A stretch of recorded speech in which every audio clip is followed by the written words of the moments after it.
अच्छा, अब basal ganglia की बात करते हैं। अच्छा, बेसल गैंग्लिया में सबसे इम्पोर्टेंट बात ये है कि बेसल गैंग्लिया ना 4 हिस्सों में डिवाइडेड है। सही है।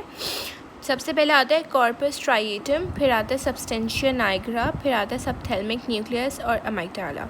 अच्छा, बेसल गैंग्लिया बेसिकली क्या है? It is a collection of masses. ठीक है, बहुत सारे ग्रे मैटर के मासेस प्रेजेंट होते हैं जिनका हम अलग अलग नाम देते थे। अच्छा, कॉर्पस स्ट्राइएटम जो है ना फर्दर 2 में डिवाइडेड है। ठीक है, नियोस्ट्राइएटम और पेलियोस्ट्राइएटम। ठीक है, अब नियोस्ट्राइएटम जो है वो 2 में फर्दर डिवाइडेड है, कॉर्टेट न्यूक्लियस और प्यूटेमन न्यूक्लियस। ठीक है, और जो पेलियोस्ट्राइएटम है यहाँ लिखा हुआ नहीं है। पेलियोस्ट्राइएटम एक में आगे जाकर डिवाइड होता है जिसका नाम होता है ग्लोबस पिलाइडस। ठीक है, प्यूटेमन और ग्लोबस पिलाइडस मिलके बनाते हैं लेंटिकुलर न्यूक्लियस। ठीक है, और ग्लोबस पिलाइडस के 2 पार्ट्स होते हैं, एक्सटर्नल और इंटरनल। ठीक है, ये इसकी हमारे पास। अच्छा, अब हम लोग पढ़ते हैं कॉर्पस बेसल गैंग्लिया लोकेटेड कहाँ होता है। देखो, ये हमें पता था, हमारा सेरेब्रल कॉर्टेक्स पढ़ा हमने। ठीक है, ये सेरिबेलम आ गया, ये हमारा पास आ गया है ब्रेन स्टेम। ठीक है, ब्रेन स्टेम के अबव प्रेजेंट होगा बेसल गैंग्लिया। ठीक है, अच्छा, बेसल गैंग्लिया के अराउंड बाकी चीज़ें प्रेजेंट होती हैं, उसके अंदर नहीं होती, लेकिन वो बेसल गैंग्लिया के पार्ट ही कंसिडर करते हैं। जैसे ये सबस्टेंशिया नाइग्रा, ये थोड़ा यहाँ प्रेजेंट होगा, लेकिन ये बेसल गैंग्लिया का पार्ट ही कंसिडर किया जाता है। अच्छा, अब हम पढ़ते हैं कॉर्पस स्ट्राइएटम। ठीक है, कॉर्पस स्ट्राइएटम बेसिकली क्या है? एक काइंड ऑफ न्यूक्लियस है जिसको फर्दर 2 न्यूक्लियस में डिवाइड किया हुआ है, लेंटिफॉर्म और कॉर्डेट। अच्छा, किसने डिवाइड किया हुआ है? हमने पढ़ा था इंटरनल कैप्सूल जो होता है वो बेसिकली क्या होता है? बैंड ऑफ फाइबर्स होते हैं। तो वो बैंड ऑफ फाइबर्स कॉर्पस स्ट्राइएटम को 2 में डिवाइड कर देते हैं। सही है, जिसका नाम होता है लेंटिफॉर्म न्यूक्लियस और कॉर्डेट न्यूक्लियस। अच्छा, अब हम एक एक को पढ़ते हैं। सबसे पहले बात करते हैं कॉर्डेट न्यूक्लियस की। ठीक है, कॉर्डेट न्यूक्लियस के 3 पार्ट्स होते हैं, हेड, बॉडी और टेल। ये इसका हेड है, ये इसकी बॉडी है और ये इसका टेल है। ठीक है, अच्छा, हेड की बात करते हैं। हेड क्या है? बेसिकली लार्ज होता है, राउंडेड होता है। ठीक है, और ये क्या करता है? ये ना कंटिन्यू होता है टू फॉर्म प्यूटेमन ऑफ। अच्छा, ये देखो, ये एरिया से जितना ऊपर एरिया है ना, ये वाला जिसको मैं ट्रेस कर रही हूँ, इसका नाम होता है कॉर्डेट, और ये जो राउंडेड स्ट्रक्चर जिसका उसका नाम होता है लेंटिफॉर्म। ठीक है, अब कॉर्डेट क्या करते हैं? कॉर्डेट आगे जाके एंटीरियरली क्या फॉर्म कर रहे होते हैं? प्यूटेमन। प्यूटेमन क्या? लेंटिफॉर्म का पार्ट है, वो मैं थोड़ा आगे जाके बताऊँगी। ठीक है, ये हेड ऑफ कॉर्डेट न्यूक्लियस है। अच्छा, head of caudate nucleus basically बनाता है lateral wall of anterior horn. ठीक है, 4th वेंट्रिकल का एंटीरियर हॉर्न होता है, ये वेंट्रिकल के लेक्चर में देख लेना। उसकी क्या बनाते हैं? लेटरल वॉल बना रहा होता है। ठीक है, अच्छा, ये देखो, ये हमारा एंटीरियर हॉर्न है और ये लेटरली प्रेजेंट होता है, इसकी लेटरल वॉल बना रहा होता है कौन? Head of caudate nucleus. ठीक है, और एक और इम्पॉर्टेंट बात यहाँ पर, एक और इधर, अच्छा, यहाँ पर एक और इम्पॉर्टेंट बात है कि बेसिकली कॉर्डेट न्यूक्लियस, और मैंने यहाँ पर भी बताई थी इधर कि कॉर्डेट न्यूक्लियस और प्यूटेमन न्यूक्लियस को नियोस्ट्राइएटम कहते हैं और ग्लोबस पिलाइडस को पेलियोस्ट्राइएटम कहते हैं। ठीक है, और प्यूटेमन और ग्लोबस पिलाइडस दोनों को मिला के जो होता है वो लेंटिकुलर न्यूक्लियस कहलाता है। इसके अलावा अब हम आ जाते हैं इसकी बॉडी पे। बॉडी यहाँ पर है, बॉडी कैसी है? हमारे पास लॉन्ग है और नैरो है। ठीक है, और ये क्या करती है? बेसिकली कंटिन्यू हो जाती है, हेड की कंटिन्यूशन है बॉडी। ठीक है, अब हम बात करते हैं टेल की। ये हमारे पास टेल है। अच्छा, टेल के एंड में देखो, यहाँ पर एक स्वेलिंग है, या कह लो एक टाइप ऑफ प्रोट्रूजन प्रेजेंट है जिसको हम कहते हैं अमेग्डॉयलॉइड न्यूक्लियस। ठीक है, अमेग्डॉयलॉइड न्यूक्लियस है क्या? It is the basically termination of the tail of caudate nucleus. ठीक है, अब हम बात करते हैं लेंटिफॉर्म। ये वाला एरिया, ये जितना भी एरिया ना, ये लेंटिफॉर्म न्यूक्लियस है। ठीक है, अच्छा, लेंटिफॉर्म क्या है? वेज शेप्ड है। ठीक है, थोड़ा स्वेलन है, और इसके अलावा इसमें एक और बात यहाँ पर मैं पिक्चर में दिखाती हूँ, ये रहा। ये हमारा डिफरेंट व्यू आ गया। ठीक है, ये हमारे पास है, वो है कॉर्डेट न्यूक्लियस है, कॉर्डेट न्यूक्लियस का हेड है बेसिकली। ये हमारे पास पूरा लेंटिफॉर्म न्यूक्लियस है। अच्छा, लेंटिफॉर्म न्यूक्लियस जो है ना, बेसिकली यहाँ हमें पता है कि मैंने बताया था कि बेसल गैंग्लिया के जितने भी पार्ट्स होते हैं वो क्या होते हैं, ग्रे मैटर के मासेस होते हैं। मासेस को मतलब कह लो कलेक्शन, ठीक है।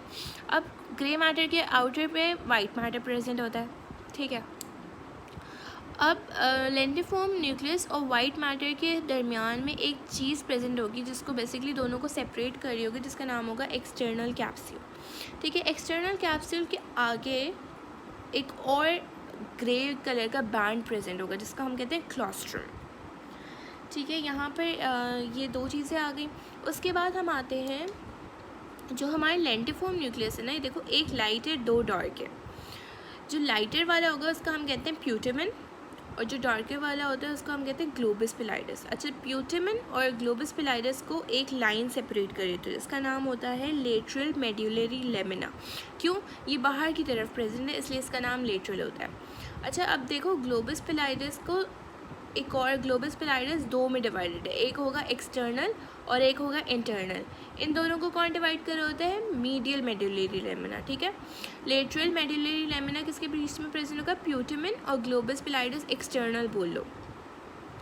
और ग्लोबस पिलाइडस को दो में डिवाइड कौन करता है? मीडियल मेड्यूलरी लेमिना, ये वाला, ठीक है। अच्छा, एक इम्पॉर्टेंट यहाँ पर बात है, ग्लोबस पिलाइडस डार्क क्यों होता है? क्योंकि यहाँ पर ना ज़्यादा number of myelinated fibres present होते हैं, इसलिए इसका जो अपीयरेंस होता है वो थोड़ा डार्क होता है। ये तो कलर्ड है लेकिन ग्रे होता है, ठीक है। मैंने अमेग्डॉयलॉइड न्यूक्लियस का बता दिया था। ये क्या होता है? It is a continuation of tail of caudate nucleus, ठीक है। और इसमें कुछ इंपॉर्टेंट नहीं है।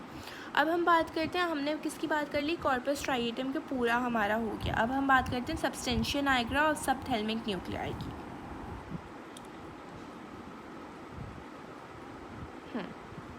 देखो, ये हमारे पास आगे सब्सटेंशिया नाइग्रा और ये आगे सबथैलेमिक न्यूक्लियाई। इसमें कुछ इंपॉर्टेंट नहीं है, बस इसमें है कि सब्सटेंशिया नाइग्रा ना मिड ब्रेन में प्रेजेंट होता है। अगर मिड ब्रेन का स्ट्रक्चर पढ़ा है तो उसमें मैंने इसके ट्रांसवर्स सेक्शन में भी बताया है कि सब्सटेंशिया नाइग्रा प्रेजेंट होता है। सब्सटेंशिया नाइग्रा करता क्या है कि ये ना डोपामिनर्जिक न्यूरॉन्स रिलीज़ करता है। वो क्या होते हैं? इनहिबिटरी न्यूरॉन्स होते हैं, ठीक है। वो क्या करेंगे कि कॉर्पस स्ट्राइएटम की एक्टिविटी को, जो ये हमने यहाँ पढ़ा था, ये पूरा कॉर्डेट भी और लेंटिफॉर्म की एक्टिविटी को क्या करेगा? इनहिबिट करेगा। अब आ जाते हैं सबथैलेमिक न्यूक्लियाई पे। सबथैलेमिक न्यूक्लियाई कहाँ होंगे? डायनसेफ्लॉन में, ठीक है। ये क्या करेंगे? ग्लूटामिनर्जिक न्यूरॉन्स रिलीज़ करेंगे। वो क्या होते हैं? एक्साइटेटरी इन नेचर होते हैं, और ऑब्वियसली बात है एक्साइटेटरी है तो ये एक्साइट करेगा। अच्छा, उसके बाद हम आते हैं कि basal ganglia basically directly spinal cord से अटैच नहीं होता, या डायरेक्टली स्पाइनल कॉर्ड से लिंक्ड नहीं होता, या कम्युनिकेट नहीं करता, ठीक है। तो इसके पास काफ़ी तरह के फाइबर्स होते हैं जो इसको बेसिकली समझो अगर ए है और उसको सी तक पहुंचना है, ठीक है, तो वो डायरेक्ट सी तक नहीं जाएगा, वो बी में जाएगा, फिर बी से नया फाइबर निकलेगा, फिर सी में जाएगा। इसी तरह बेसल गैंग्लिया क्या करता है? अपने फाइबर्स किसी और जगह को देगा, वो जगह से स्पाइनल कॉर्ड पे फाइबर्स जाएंगे और फिर आगे चले जाएंगे, ठीक है। इसी तरह अब हमें पता है कि दो तरह के फाइबर्स होते हैं, एफरेंट फाइबर्स और ईफरेंट फाइबर्स, ठीक है। अब हम सबके फाइबर्स अलग अलग पढ़ेंगे। जैसे कॉर्पस स्ट्राइएटम के अलग फाइबर्स होंगे, उसके अलावा हमारे पास फिर आएगा ग्लोबस पिलाइडस के अलग होंगे, ठीक है। सबसे पहले हम बात करते हैं एफरेंट। एफरेंट के नाम से आपको पता होना चाहिए कि जो चीज़ें लेकर आ रहा है, ठीक है। तो एफरेंट फाइबर्स में हमारे पास होते हैं 4 फाइबर्स, ठीक है। सबसे पहले हमारे पास आएगा कॉर्टिकोस्ट्राइएट। ये फर्स्ट वाला देखो, फर्स्ट वाला अगर कॉर्टिकोस्ट्राइएटल या कॉर्टिकोस्ट्राइएट, ये क्या करेगा? कॉर्टेक्स से लेकर आएगा कहाँ? कॉर्डेट और प्यूटेमिन न्यूक्लियस में। फिर आएगा थैलमोस्ट्राइएट, थैलमस से लेकर कॉर्टेक्स तक जाएगा। फिर कॉर्टेक्स से मतलब थैलेमस से कॉर्टेक्स में भी जा सकता है, और वो कॉर्टेक्स से फिर आगे जाएंगे, या तो डायरेक्टली ये कॉर्डेट और प्यूटेमिन कर देगा, ठीक है। उसके बाद हमारे पास आता है नाइग्रोस्ट्राइएटल, ठीक है। नाइग्रोस्ट्राइएटल क्या करता है? ये बेसिकली अराइज होता है सब्सटेंशिया नाइग्रा से और कॉर्डेट और प्यूटेमिन पे जाता है, ठीक है। फिर आता है हमारे पास ब्रेन स्टेम स्ट्राइएटल फाइबर्स। ये नाम से पता चल रहा है कि ब्रेन स्टेम से कॉर्डेट और प्यूटेमन में लेकर जाएगा। अच्छा, इनके ना डिफरेंट फंक्शन होते हैं, कुछ इनहिबिटरी होते हैं, कुछ हमारे पास एक्साइटेटरी होते हैं। अब हम बात करते हैं ईफरेंट फाइबर्स। ईफरेंट फाइबर्स कौन होते हैं? जो बेसिकली हमारे पास इंफॉर्मेशन वापस लेके जा रहे हैं, यानी आर्म्स तक लेके जा रहे हैं। एफरेंट होते हैं जो आर्म्स से लेकर आ रहे हैं, और जो लेके जा रहे हैं उनका नाम होता है ईफरेंट। ठीक है, तो ईफरेंट जो होते हैं वो दो तरह के होते हैं, स्ट्राइएटोपेलाइडल और स्ट्राइएटोनाइग्रल। ठीक है, मैं यहाँ पर दिखाती हूँ।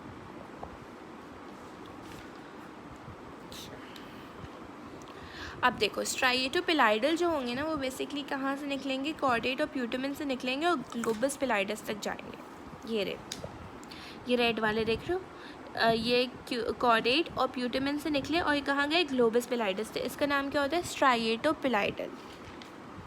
फिर हमारे पास आता है स्ट्राइएटोनाइग्रल। ये कहाँ से निकलते हैं? कॉर्डेट और प्यूटेमन से निकलेंगे और सब्सटेंशिया नाइग्रा में जाएंगे। ठीक है, यहाँ कॉर्डेट और प्यूटेमन से निकल रहे हैं और कहाँ जा रहे हैं? सब्सटेंशिया नाइग्रा में। ठीक है, फिर हम बात करते हैं ग्लोबस पेलाइडस की, एफरेंट और ईफरेंट फाइबर्स की। ठीक है, इसका भी स्ट्राइएटोपेलाइडल और पेलाइडोफ्यूगल नाम है। ठीक है, दो नाम है इसके भी, दो फाइबर्स होते हैं। अच्छा, स्ट्राइएटोपेलाइडल जो है ना वो बेसिकली एफरेंट होता है। वो क्या करते हैं कि देखो, ग्लोबस पेलाइडस और हमने यहाँ पढ़ा था ना कॉर्डेट न्यूक्लियस के ईफरेंट। कॉर्डेट न्यूक्लियस का जो ईफरेंट होगा वो ग्लोबस पेलाइडस का एफरेंट होगा। ठीक है, तो ये लेकर जाते हैं कॉर्डेट से, प्यूटेमन से लेकर जाते हैं ग्लोबस पेलाइडस में। ठीक है, फिर हम आते हैं पेलाइडोफ्यूगल। पेलाइडोफ्यूगल क्या होते हैं? बेसिकली बहुत सारे ग्रुप्स में डिवाइडेड हैं जिनका अलग अलग नाम है। फेसिकुलस लेंटिकुलारिस, पेलाइडो टेगमेंटल और पेलाइडो सबथेल्मिक। ठीक है, इसके सिर्फ नाम याद कर लो तो काफ़ी है मेरे ख्याल से। अच्छा, अब हम बात करते हैं क्लिनिकल्स की। क्लिनिकल्स में देखो, क्लिनिकल्स में ये होता है बेसिकली सेंसरी लॉस भी हो सकता है और हमारे पास मोटर लॉस भी हो सकता है। सबसे पहले हम बात करते हैं हाइपर काइनेटिक डिसऑर्डर। ठीक है, अब देखो, हाइपर काइनेटिक डिसऑर्डर बेसिकली क्या होता है? एक्सेसिव और एबनॉर्मल मूवमेंट्स होती हैं, हमारे बहुत ज़्यादा मूवमेंट्स हो रही थी जो हम चाहते भी नहीं हैं। और हाइपोकाइनेटिक क्या होगा? स्लो और लैक ऑफ मूवमेंट। ठीक है, फिर हमारे पास आता है कोरिया। ठीक है, CHOREA। वो क्या होता है कि ना वो इनवॉलेंट्री, क्विक और जर्की मूवमेंट्स करता है। सपोज ये मैंने पेन पकड़ा हुआ है और मैं ये होल्ड कर रही हूँ, मैंने पकड़ा हुआ है। नॉर्मल पर्सन तो पकड़ लेगा, लेकिन जिसको कोरिया होगा ना तो उसको एकदम से उसका हाथ यूँ हिलेगा, मतलब बहुत इनवॉलेंट्री और जर्क मूवमेंट्स आएगा एकदम से, एकदम से आपका हाथ जो होगा ना वो ऊपर जाएगा, तो एक टाइप ऑफ जर्क आएगा। और ये बार बार रिपीट नहीं होता है, ये सिर्फ एक दफ़ा आया फिर ख़त्म हो गया। कुछ डिजीज़ में होता है कि ऐसे रिपीट होता रहता है आपका, लेकिन इसमें नॉन रिपीटेटिव मूवमेंट होती है। ठीक है, अच्छा, फिर आएगा हमारे पास हंटिंगटन्स डिज़ीज़ जो होता है। अच्छा, ये जो होता है ये बेसिकली ऑटोसोमल डिसऑर्डर है। ठीक है, और ये इनहेरिटेड होता है और इसके बारे में हम पढ़ चुके हैं, लेकिन मैं फिर से बता देती हूँ कि इसमें जो गाबा होता है ना वो बेसिकली नहीं होता हमारे पास। ठीक है, अब इसमें क्या होगा कि गाबा नहीं होगा तो दो तरह की मूवमेंट्स हमारे पास आती हैं। एक आती है कोरियोफॉर्म मूवमेंट और एक आती है प्रोग्रेसिव डिमेंशिया। कोरियोफॉर्म मूवमेंट में क्या होता है कि बेसिकली हमारे ना जो फेस के मसल्स हैं वो ट्विच्ड होते हैं। ठीक है, सपोज़ हम स्माइल कर रहे हैं तो एकदम से आपका ट्विच्ड होगा, आपको पता भी नहीं चलेगा। ठीक है, फिर आता है प्रोग्रेसिव डिमेंशिया। उसमें क्या होता है कि मेमोरी लॉस हो जाती है। और पार्किंसंस में क्या होता है कि सब्सटेंशिया नाइग्रा जो मैंने यहाँ पढ़ाया था, ये रहा, सब्सटेंशिया नाइग्रा की ना डीजनरेशन हो जाती है। तो हमारे पास बेसिकली फेस में ट्रेमर आते हैं और हमारी बॉडी रिजिड हो जाती है।